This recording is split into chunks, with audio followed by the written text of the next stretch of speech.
You go to Lowe's or Home Depot, or maybe some other local lumber company, they might have a board out there called a fence slat. Here's one here.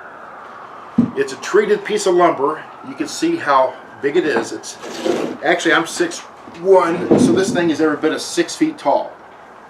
Believe it or not, where I go, these boards are under $2 a piece.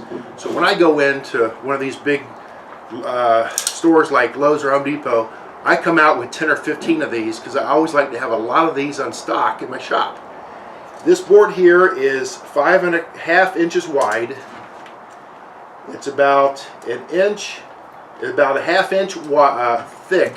Okay, so it's about 5.5 that way, 5.5 this way, about a ½ inch this way, and it's already notched at the top.